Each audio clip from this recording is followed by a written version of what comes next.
Hello, y'all. This is Nick from War Productions. With the DLC coming out last week, I thought it would be high time to give my thoughts on Ghost of Yotei. Full spoilers for Ghost of Tsushima and Ghost of Yotei moving forward, as well as Horizon Zero Dawn and The Last of Us 2. Before I get into this review, I have to say Ghost of Tsushima is absolutely one of my favorite games of all time. It may very well be the most beautiful AAA game ever made, and it oozes polish in every corner and crevice. Ghost of Tsushima was the first game I ever 100%ed, and in a 100+ hour playthrough, I did not encounter a single bug or glitch the entire run through. Hell, when I replayed it on the PS5 Director's Cut, I encountered more bugs than the original PS4 release. Ghost of Tsushima doesn't do anything new, but it does everything you do know in the most polished and well-executed way possible. It truly stands as the swan song to my personal favorite console library of all time. A love letter to Japanese culture that even studios and game developers in the land of the rising sun respect. So when Ghost of Yotei was announced, I wasn't excited. Ghost of Tsushima and its DLC were such a solid, self-contained story that did not require a sequel whatsoever. A sequel to this game seemed kind of unnecessary, and especially since it was not beholden to the first game at all and existed almost 500 years later in the northern island of Hokkaido, called Ezo in the game. People often compare Ghost of Tsushima to Assassin's Creed, and I think PlayStation Studios took that to heart. Because this feels like an Assassin's Creed sequel, just set in Japan. Let's take another fictional historical character in a different far-flung corner of Japan and make an almost entirely disconnected storyline, with the only through line being the idea of the ghost. The same way Assassin's Creed does with its characters, and I hate that. This just seems like another series for Sony to milk without innovating on these games at all, in the same way of Assassin's Creed. Despite my apprehension, I wasn't going to not buy the game. And I did. And the first thing that began to give me distaste was the introduction. Ghost of Tsushima's introduction is fucking legendary. Without even knowing the controls, you were asked to ride against the invading Mongol horde, confusingly hacking and swinging at incoming soldiers as flaming arrows fly overhead and samurai are murdered everywhere around you. The confusion from the controls adds to the intro as you desperately fight through this army many times larger than yours to try to fruitlessly send them back to the sea.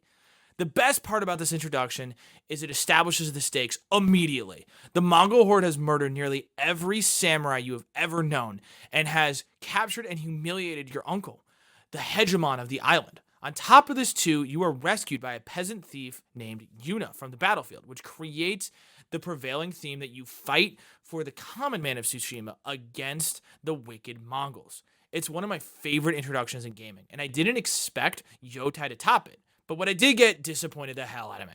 Firstly, before diving deep in this game, the premise is incredibly simple. Your family was murdered by the Yotei Six: the snake, the Oni, the kitsune, the spider, the dragon, and Lord Saito, their leader. Of course, these characters are so basic and undeveloped that their names are just fucking animals. Like, come on, man. Can you give me anything to go off of besides them just being animals? Like, so fucking lame. In this introduction, you kill the snake, who is hammered when you kill him, so the fight is incredibly straightforward. Most of this introduction, though, is told in flashbacks as you ride back home following your defeat of the snake. You play as Atsu, a soldier for hire who escaped to the mainland because her family was killed by the Yotei Six. And while on the mainland, she learns how to fight and is now coming back because supposedly she is ready to fight the Yotei Six. My first immediate thought after this was, why did you come back now? This game does a terrible job of explaining what Atsu was doing in her 15 or so years on the mainland, and it's something that ate at me the whole game. Despite that, this game is beautiful, and this shot here is so fucking dope. This game has the same engine and art direction as Ghost of Tsushima, and riding through this field of flowers while wild horses run around as well is absolutely gorgeous. The pungent yellow flowers mixing with white flowers contrasting with the vibrant blue sky, all of it is just so stunning to look at. Also, even though the development time for this game was quicker than Tsushima, it is still just as polished and stable. The game is also split into sections. I've noticed this more and more in AAA games, where the open world is segmented, and I don't hate it. I think it allows for smaller stories leading into a climaxing end. Commenting on the first area, I kind of hate how you just automatically have Jin's kit from Tsushima. I remember getting the rope hook required you to save Yuna's brother, so he can cast it for you, which allowed you to connect more with the world. It established that the people of the island love you and will help you in any way they can. That this story is not about saving your uncle, but about saving the people of Tsushima. All of that is gone in Yotei, just to have the hook rope from the jump, and that is so disappointing. Quickly after getting into this first area, you get the option to go to two other areas, Tessio Ridge and Ishikari Plain. You can go to either, and I went to Ishikari Plain. Immediately after going to Ishikari Plain, you meet your brother Jubei. This moment was obvious, but it was still really cute and emotional because Atsu, the main character, thought her brother was killed by the Yotei 6. Jubei was rescued by Clan Matsumai and is a samurai pretty high up in their ranks. The campaign in Ishikari Plain, while generic, is still a lot of fun and filled with some great set pieces. The two set pieces for escaping Ishikari Plain are both fantastic and are both great examples of great Sony set pieces. I will say I was incredibly frustrated with Atsu's character. She's just totally and completely consumed by revenge. I wonder if Naughty Dog and Sucker Punch compared notes because Atsu in Last of Us 2 Ellie seem very similar. Both of these characters seem to not care about anyone or anything else and are totally and completely willing to kill anyone in the way to accomplish their vengeance. Many times, Atsu seems ready to go to blows with her own brother because he cares about the lives of others, unlike Atsu. Her obsession is so frustrating because there are other people being affected by the tyranny of the Yotei 6, and it prompts a bigger question. How do we create protagonists to fit open world games? I'm going to pull from PlayStation Studios' other massive world franchise for an example of what I am talking about. Aloy from the Horizon series is a great example of how to create an open world protagonist. Aloy is a reincarnation of Elizabeth Sobek, and she exists to assist the multiple AIs created to save the Earth from the apocalypse hundreds of years ago. She goes all over the new America, stopping the blight and helping people because she is really the only one who understands these AI systems that make the Earth livable. She is the bridge, the translation layer between these small, far-flung communities and the AIs they unknowingly depend upon. So traversing a massive Earth makes sense for her character, as she has to understand everyone's situation so Gaia and her machines can help them the best way possible. But what does this mean in relation to Atsu?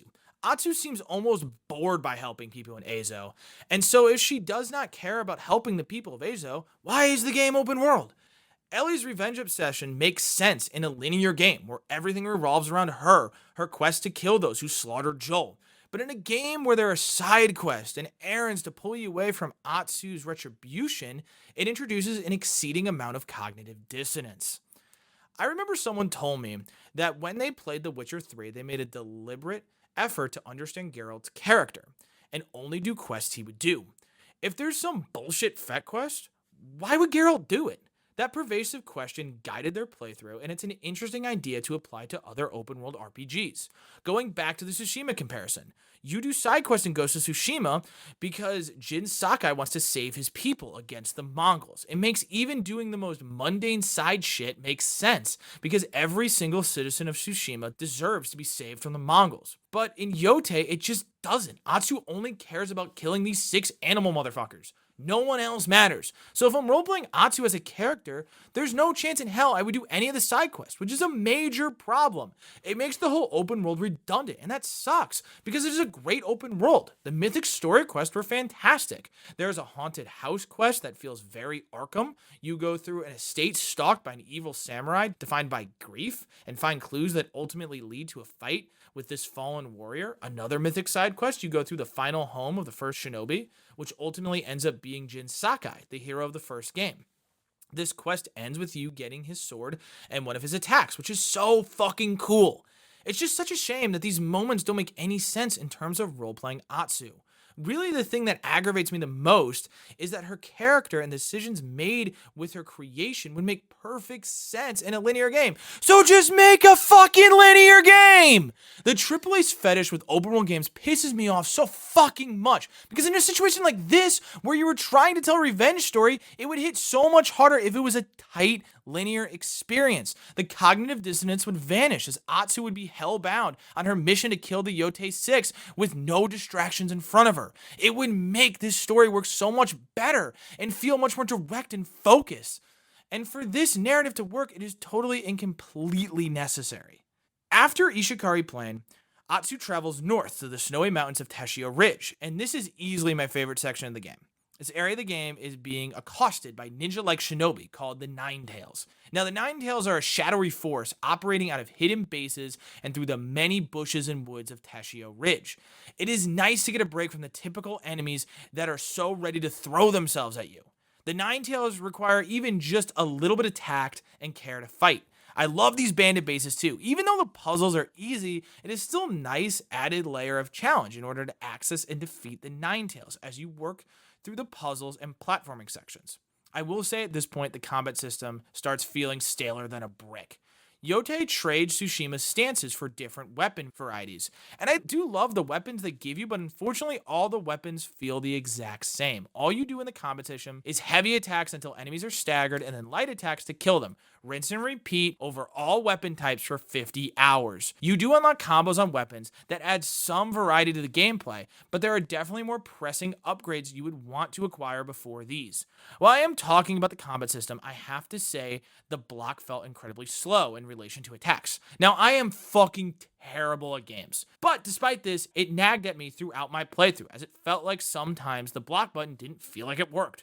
Anyways, in Teshio Ridge, the story starts with Oriyuki, a shamisen player, at the Red Crane Inn. She acts as your supporting character in understanding Teshio Ridge. After you get knocked out with a hallucinogenic, you wake up and realize she used to be a member of the Yotei 6, the Kitsune. When learning this, Atsu immediately reaches for her blade, and god damn it, I'm so done with this shit. Atsu doesn't give a singular fuck about anyone but herself and her all-encompassing grief. She is selfish to a T and is in refusal to hear anyone out. This whole fight, I was so pissed off. I was 20 hours in, and it feels like her character has gotten nowhere in terms of development or growth, and it is unbelievably frustrating to witness. In the middle of this, Oyuki says, "If you're gonna kill me, just kill me." And finally, Atsu hears her out. She talks in depth about her trauma with being the Kitsune, the ways in which she had to hide within the Yotei 6, and how she was abused, even being branded by Lord Saito at one point. It's at this point where Atsu doesn't need to kill the Kitsune, because Oyuki already did. The moment when she crosses the Kitsune name off her list was one of the best moments of the game.